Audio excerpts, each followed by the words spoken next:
Hello मेरे प्यारे बच्चों, आपका हमारे इस क्लास 12 की केमिस्ट्री क्लास में बहुत बहुत स्वागत है। देखिए बच्चों, आप लोग यूपी बोर्ड एग्जाम्स की तैयारी कर रहे हो और इस यूपी बोर्ड एग्जाम्स की तैयारी के आज के इस लेक्चर्स में हम जो लेसन देखने वाले हैं, हमारा लेसन है नाइट्रोजन युक्त कार्बनिक। और इस लेसन का ये तीसरा लेक्चर है। पहले लेक्चर्स में हमने आपको बताए थे कि एमीन क्या होते हैं, एमीनो का वर्गीकरण क्या है, हमने पहले लेक्चर्स में बताए थे। और दूसरे लेक्चर्स में एमीनो का नामकरण किस प्रकार किया जाता है, इसके बारे में चर्चा किए हैं। और आज इस तीसरे लेक्चर्स में हम एथिल एमीन बनाने की प्रयोगशाला विधि के बारे में चर्चा करने वाले हैं। आज हम प्रयोगशाला विधि में एथिल एमीन कैसे बनाया जाता है और इसके पूरी प्रोसेस के बारे में बात करेंगे, यानी डायग्राम भी बना करके आपको बताएंगे और इसकी विधि क्या है ये भी बात चर्चा करेंगे। साथ में इसके भौतिक और रासायनिक गुणों का भी उल्लेख करेंगे।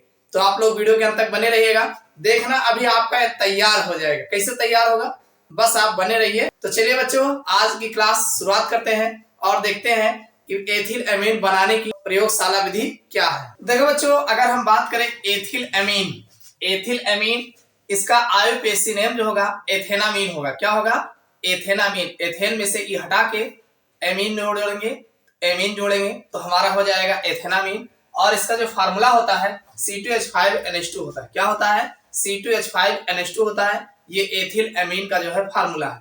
अब प्रयोगशाला में बनाया कैसे जाएगा? देखो बच्चों, एथिल एमीन बनाने की जो प्रयोगशाला विधि है, इसी प्रयोगशाला विधि को हाफमैन ब्रोमो अमाइड विधि भी कहा जाता है। कौन सी विधि कहा जाता है? हाफमैन ब्रोमो अमाइड विधि भी कहा जाता है।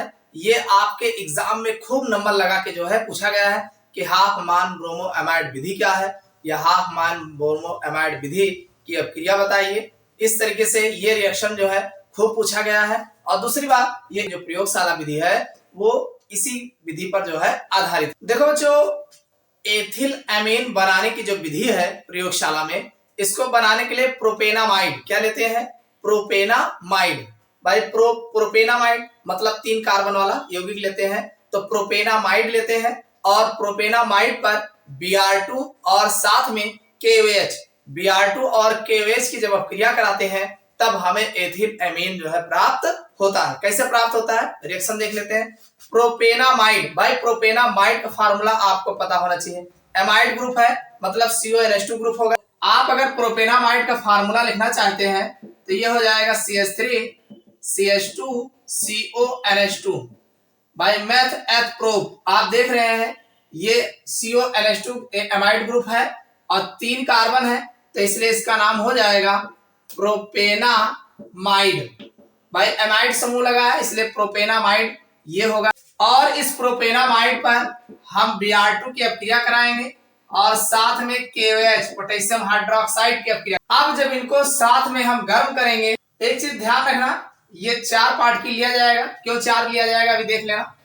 देखो, एक तो हमें बनाना है CH3 CH2, हमें क्या बनाना है? एथिल एमीन बनाना है, तो CH3 CH2 NH2। देखो ये Br2 और KOH ये दोनों हाफमैन ब्रोमो अमाइड जो विधि है, Br2 और KOH ये जो है इसमें से CO निकाल लेते हैं, बाकी ये NH2 इसी में सरक के लग जाता है, तो ये बन जाएगा CH3 CH2 NH2।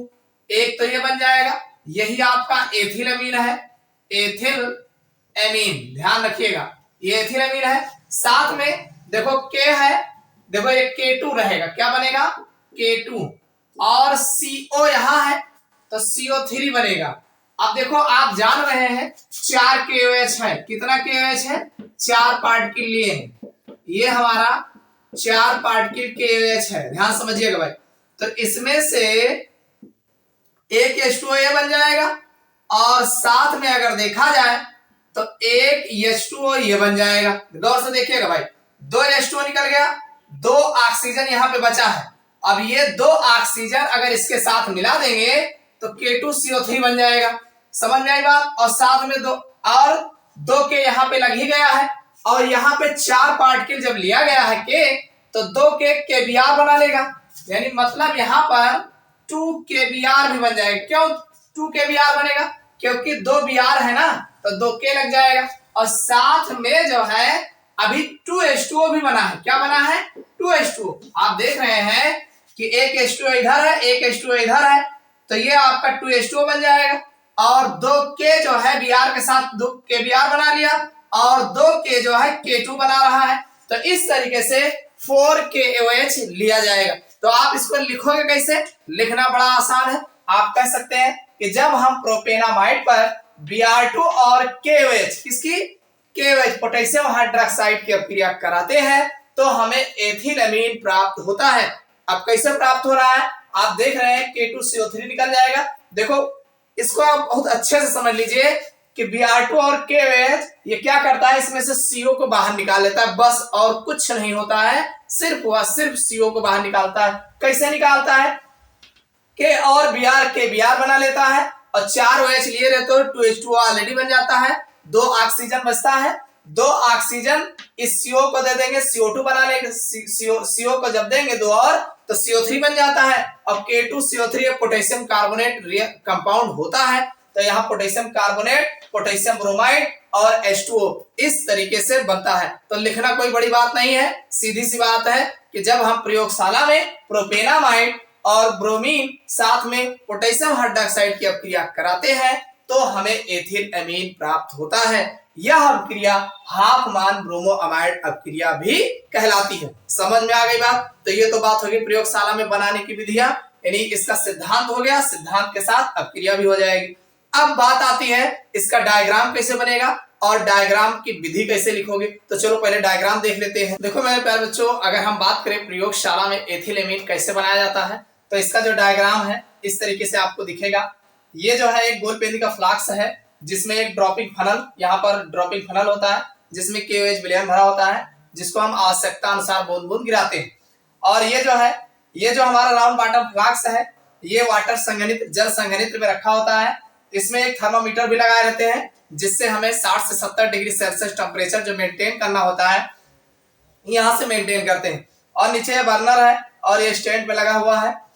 और आगे ये जो है ये कंडेंसर होता है जहां पर यहाँ से जो भी वाष्प गुजरती है इस वाष्प को द्रवित करने के लिए लगाया गया होता है।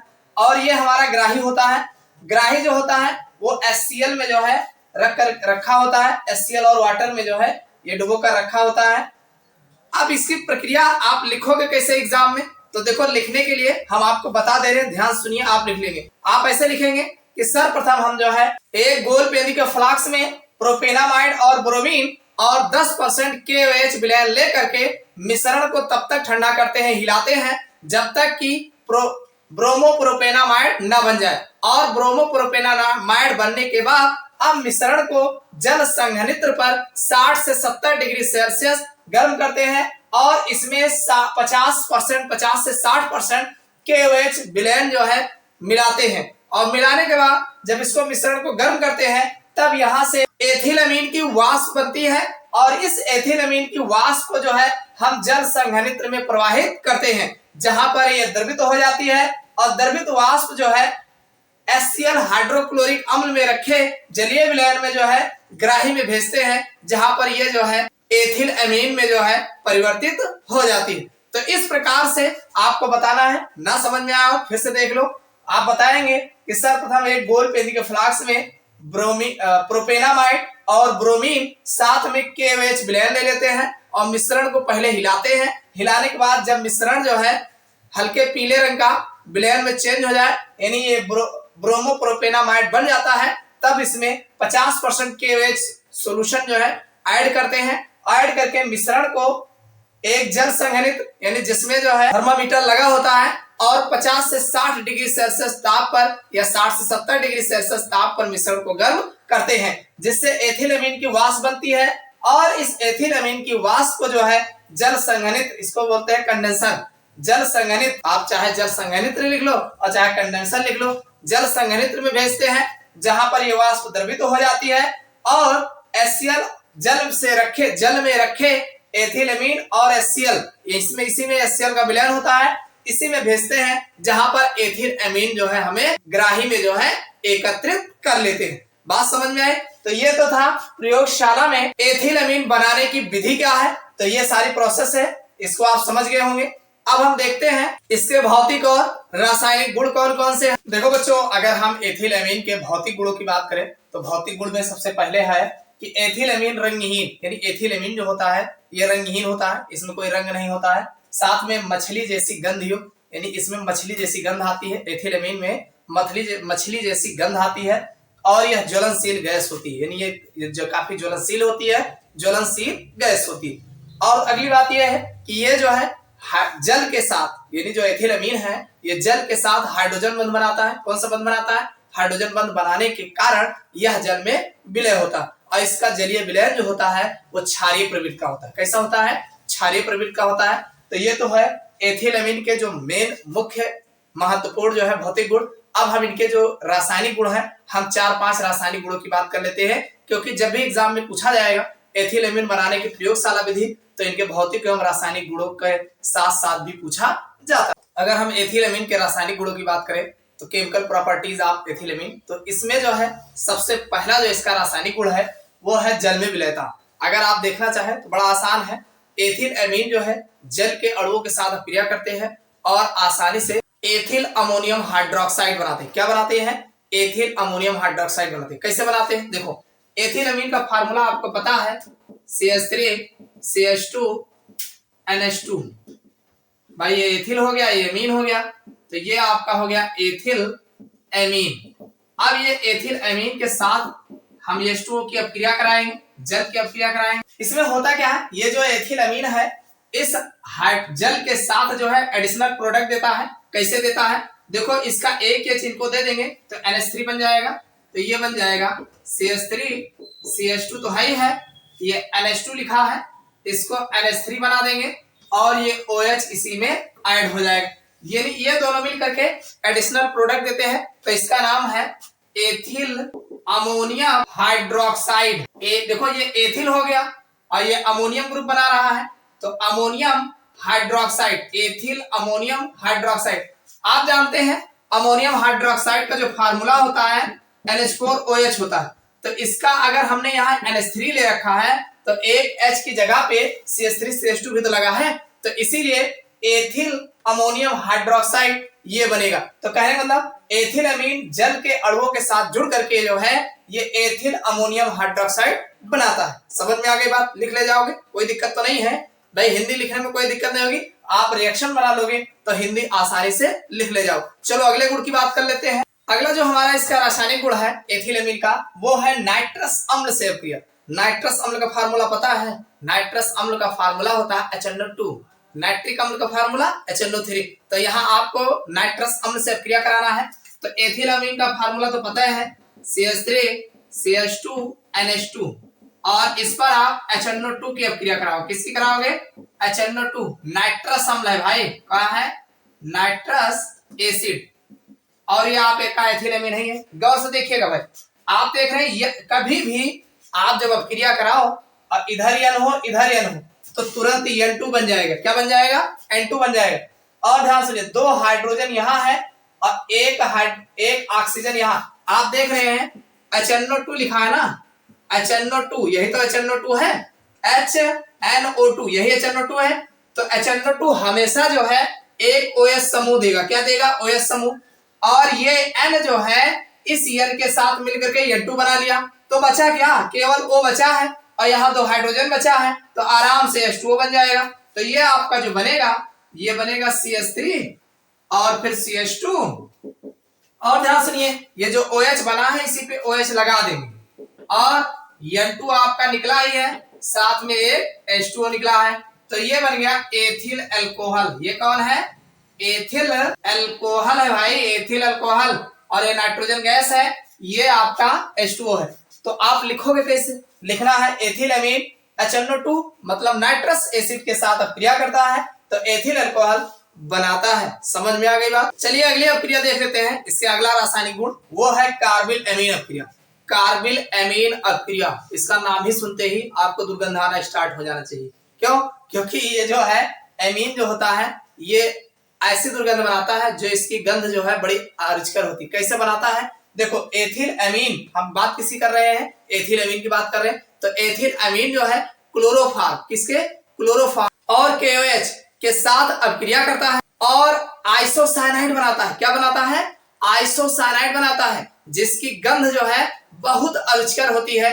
इसी गंध के लिए इसे कार्बिल अमीन अपक्रिया कहा जाता है। मोस्ट इंपॉर्टेंट है, यह अपक्रिया बहुत पूछा गया एग्जाम में, नाम से भी खूब पूछा जाता है। और यहाँ जो है एथिलअमीन के केमिकल प्रॉपर्टीज में लिख सकते हो। तो क्या लिखोगे, देखो ये हमारा है एथिलअमीन CH3 CH2 NH2।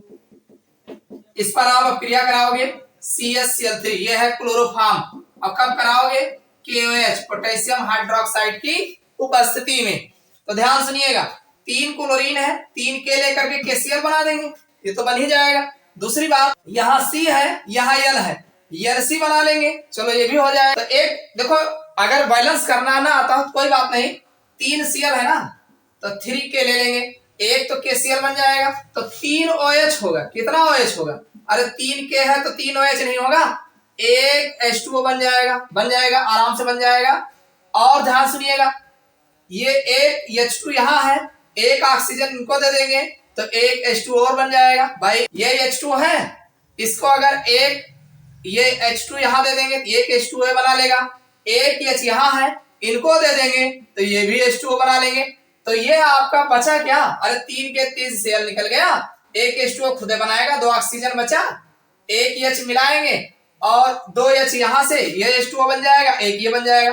तो आपका बनेगा CH3 CH2 NC बनेगा। क्या बनेगा, NC, N रहेगा C रहेगा, और साथ में 3 KCl बन जाएगा, अरे 3 के 3 Cl और प्लस 3 H2O बन जाएगा, 3 H2। इसका नाम क्या है, इसका नाम है एथिल आइसोसाइनाइड, एथिल आइसोसाइनाइड।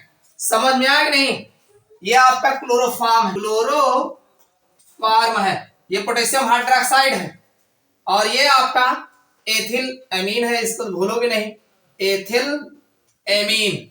आप लिखोगे कैसे, लिखना बड़ा आसान है कि जब हम एथिल अमीन की अपक्रिया क्लोरोफॉर्म और पोटेशियम हाइड्रोक्साइड के साथ कराते हैं तो एथिल आइसोसाइनाइड बनता है, जिसकी गंध बहुत ही अरुचिकर होती है, इसीलिए इसे कार्बिल अमीन अपक्रिया कहा जाता है। समझ में आ गई बात। चलो अगला गुण देख लेते हैं। देखो बच्चों, अगला जो रासायनिक गुण है लवणों का बनना। आप जानते हैं एथिल अमीन जो है क्षारीय प्रवृत्ति का होता है, तो जाहिर सी बात है अम्ल से अपक्रिया करेगा तो लवण बनाएगा। कैसे बनाएगा, देखो ये एथिल अमीन है CH3 CH2 NH2, इस पर अगर हम HCl की अपक्रिया कराएंगे, कुछ नहीं करना है, इसको इसी में जोड़ देना है। तो कैसे जुड़ेगा, CH3 CH2 लिखा है, NH2 है, एक आप चाहो तो ऐसे लिख दो NH2 और साथ में HCl, बस ये योगात्मक प्रोडक्ट है जिसका नाम है ethyl amine hydrochloric acid, ethyl amine hydrochloric अम्ल। तो ये इसके जो है योगात्मक प्रोडक्ट होगा, चाहे जिस अम्ल से आप क्रिया कराओगे एक ही में जुड़ जाएगा। तो इस तरीके से ये एथिल अमीन के प्रमुख रासायनिक गुण है जो आपके एग्जाम में जो है खूब नंबर लगा के पूछे गए। तो ये तो था प्रयोगशाला में एथिल अमीन बनाने की विधि क्या है और इनके भौतिक एवं रासायनिक गुण क्या है और इनका प्रोसेस क्या है, हमने आपको डायग्राम के माध्यम से बता दिया। उम्मीद करता हूं समझ में आ गया होगा। अगर समझ में आया हो तो वीडियो को लाइक कर देना, और अगर चैनल पर नए हो सब्सक्राइब कर देना और अपने यार दोस्तों के साथ शेयर करिएगा। तो फिर मिलते हैं अगले क्लास में किसी नए लेक्चर के साथ।